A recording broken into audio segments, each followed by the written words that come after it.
তুমি এখানে বসে বসে কি ভাবছো কতদিন একটু শুনি মন বেজার করে কি ভাবছো?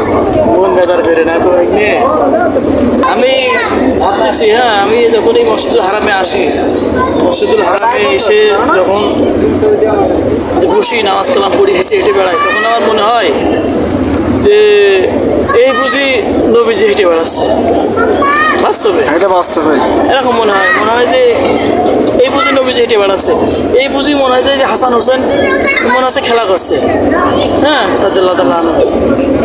আবার মনে হয় যে ওই যে আবু জাহেল আবুল আহাব উতবা সাহেবা ষড়যন্ত্র করছে ইসলামের বিরুদ্ধে।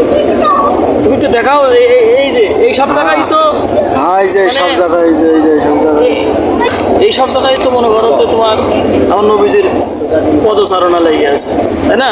তত ঠিক নবীজি এইসব রাস্তাতে হেঁটে গেছে, নবীজি ঘুরে বেরিয়েছে, সাহাবা হাজব্যান্ডরা ঘুরে বেরিয়েছে, এই মসজিদুল হারামের আশপাশে নবীজি বেরিয়েছে।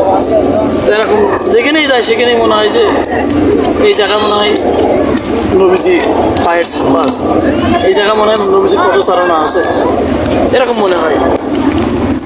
তোমার মনে হয় না এরকম? আমাদের মনে হয় মনে হয়? তোমার কি মনে হয়?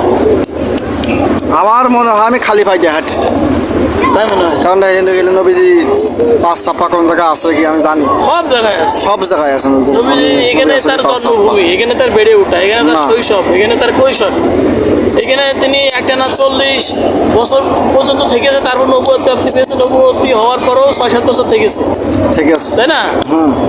আরো বেশি থেকেছে, থেকে তারপরে নবীজি হিজরত করে মদিনায় গেছে। মদিনায় গিয়েছে। কিন্তু নবীজি দেখো তুমি দীর্ঘ একটা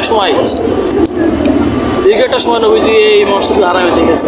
ঠিক আছে, আমরা এখন সেই জায়গায় রয়েছি, আমার সেই জায়গায় এখন বসে আছে। আসলে ওই নতুন ঠিক আমাদের খালি পাই বেড়ানো উচিত। খালি ভাই বসে বেড়ানো উচিত না।